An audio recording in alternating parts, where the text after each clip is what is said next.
think when they were making this movie, they really were like watching Straight Outta Compton while filming this movie. Like, I really thought the director had a monitor of just Straight Outta Compton. Like, okay guys, this movie was good.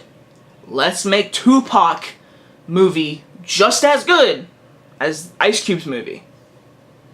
All eyes on me. This is the bio movie about Tupac. If you don't know who Tupac is, he's a very good rapper in the mid-90s, whatever, and he was great. He was literally after the birth of NWA and what they did to the rapping industry and everything. You've seen Straight Outta Compton, you know what they did. Then this led to Tupac, one of the artists that made it even better. I still prefer NWA because they're just better and I just like their music more. But either way, Tupac, he's definitely not bad. Oh, Tupac is a really great rapper. I've heard a few songs. I like some of his songs. And going in this movie, I was very excited. Even though it does look like a semi-spin-off of Straight Outta Compton, I still wanted to see it. I still wanted to see how they're going to bring to life Tupac and are they going to go through everything, especially how he dies. I was really looking forward to how are they going to pull this off. And I walked out of this movie disappointed. Oh my gosh. Guys, it's not a good movie. It ain't a good movie. And I'm just shocked. Because the trailers didn't look bad.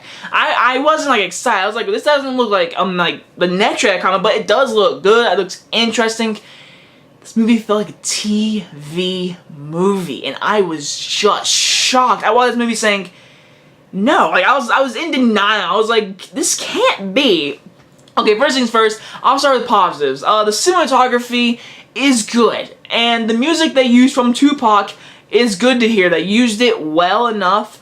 I thought the main guy looked like Tupac. I mean, he looked just like him, and he was wearing a bald cap. He was wearing a freaking bald cap. That is amazing. I had no idea he was wearing a bald cap. Literally to the other day, I saw like the making of, and he was wearing a bald cap. I was like, what? Either way, he looks like him, and the music's good, the cinematography is good, the sound design is good, and all the acting, some of it is really good. Like Lauren Cohan, the small part she's in, she has a good part. Denai Agree as the mom, she was really good. I mean, there is some good acting in this movie. And that's basically all the positives in this movie. Guys, this movie is 2 hours and 20 minutes long, and I feel like they didn't even get a bite of Tupac's life. Okay, I'm very lenient about that. They did, but I just feel like this movie didn't have a objective. It was just scene after scene after scene, and trying to do different themes at a time. Like one time it was trying to be like Straight Outta Compton. It was trying to be like all this racial kind of stuff. Then it was a rising star in the making. Then it was him and his mom. Then it was him and his girls. And then it was the ending, which I won't spoil if you do not know how Tupac dies.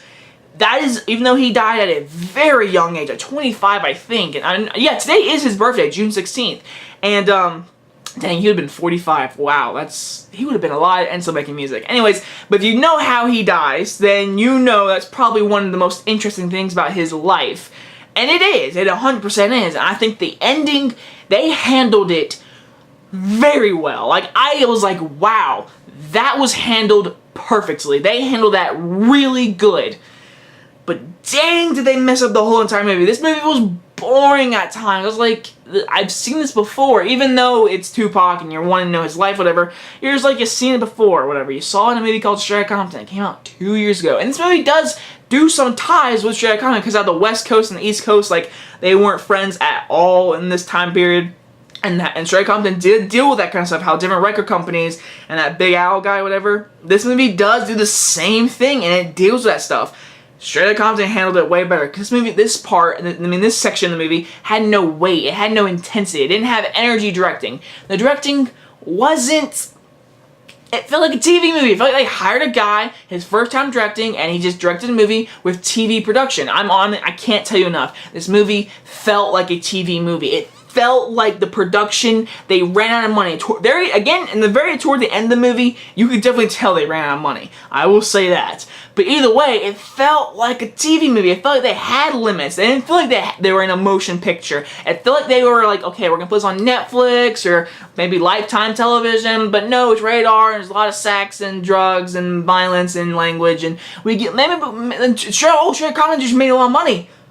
let's get this movie into theaters. That's what I felt happened. Honestly, I felt like they're gonna make a Tupac movie. It was gonna be a TV movie, and then Straight Outta Compton literally made like $500 million, and they're like, you get this movie into theaters right now. But the thing is, F. Gary Gray and the guy who directed All Eyez on Me, very different people, not the same people. And my biggest negative, I've been leaving this for last because I honestly, it took me a while to think about this. The guy who plays Tupac didn't do that good of a job. I never cared for Tupac in this movie. He didn't really give me this character motivation. I didn't feel anything. He felt very, very one-noted, and I didn't grasp on Tupac, and it's because of the acting. He looks like him. I will give him that. He looks like a literally rip off the paper picture Tupac. He literally looks like him. He didn't act like him. He didn't give me the Tupac. I've seen videos of Tupac. He was not Tupac. I have to say it. The main lead is not that good, and that's a huge negative for this movie. And also, this is also like a minor spoiler.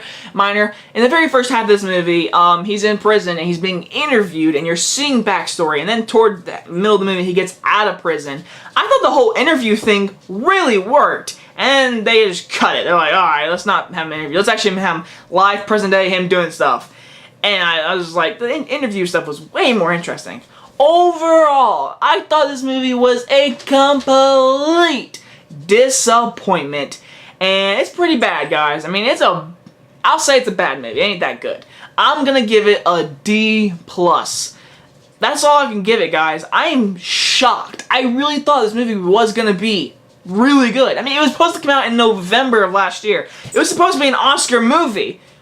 I understand why. So anyway, guys, I hope you guys enjoy this review, and I will see you guys next time. Bye-bye.